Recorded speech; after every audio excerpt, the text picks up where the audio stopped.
Salut à chacun d'entre vous. Bienvenue sur ma chaîne et dans le cercle des courageux. Moi, c'est Victorin Pebiero. Je suis entrepreneur et salarié à la fois, mais d'ici très peu de temps, je vais me reconvertir totalement dans l'entrepreneuriat, car l'entrepreneuriat est ma passion et ma vision. Si vous aussi vous voulez faire partie de cette belle aventure, c'est-à-dire de ce beau cercle des courageux, je vous invite à faire deux choses. La première chose que vous allez faire, c'est de vous abonner à cette chaîne, activer la cloche de notification. Vous serez informé de l'apparition de toutes nos vidéos business comme celle-ci, qui vont vous apporter de très bons contenus. La deuxième chose que vous allez faire, c'est de partager cette vidéo à tous vos amis, vos parents, vos frères et sœurs. Essayez de l'envoyer.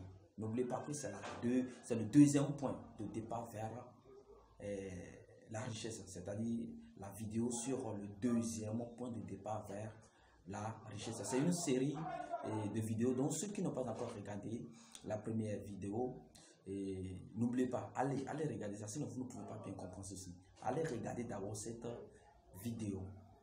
Essayez de regarder, même après ceci, essayez de regarder, vous allez mieux comprendre. Ceux qui ont déjà regardé et qui ont partagé, essayez d'envoyer ça à vos amis et à vos parents. Comme je viens de le dire, le deuxième point, cette vidéo, nous allons parler du deuxième point de départ vers la richesse. Ce point capital joue le rôle de la visualisation et de la croyance dans la réalisation du désir. Et c'est la foi. Vous savez, la foi est le premier pas vers la richesse. La foi est la base de tous les miracles et mystères qui ne peuvent être expliqués par la science. La foi est tout. Sans la foi, vous ne pouvez pas transformer votre idée en entreprise. Sans la foi, vous ne pouvez pas changer vos désirs en entreprise. Donc la foi est vraiment importante. La foi est le seul antidote de l'échec. Parce que si vous avez la foi, même si vous avez eu quelques défaites temporaires, vous allez persévérer. Vous allez continuer, aller encore très loin. Vous allez continuer.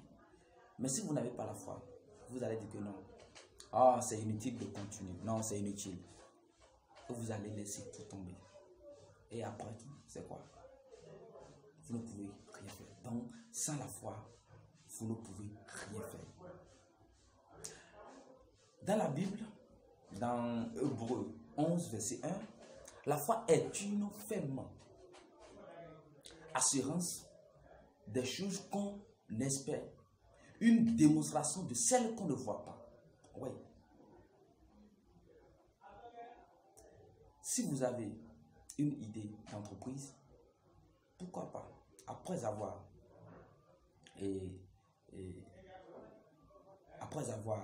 établi le plan qui vous est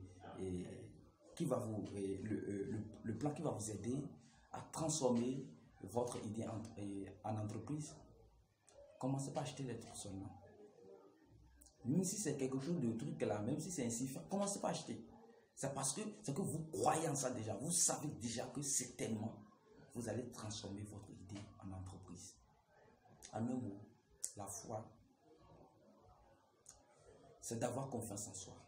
Avoir confiance en soi, c'est avoir foi en ses capacités, en ses possibilités et en ses talents. Oui. Et je vais vous parler de ça dans une autre vidéo. Et je vais vous donner les 5 règles pratiques pour avoir confiance en soi. Dites en vous-même, je sais que je suis capable d'atteindre le but que je me suis fixé. Dites ça très fort. Je sais que cette entreprise-là, je dois la réaliser. Certainement. Croyez. Ayez confiance en vous, vous allez voir. Ça va venir certainement. Ok. Et nous sommes venus à la fin de cette petite vidéo. Et essayez de partager la vidéo. N'oubliez pas de vous abonner et on avance ensemble. Que Dieu vous fortifie davantage.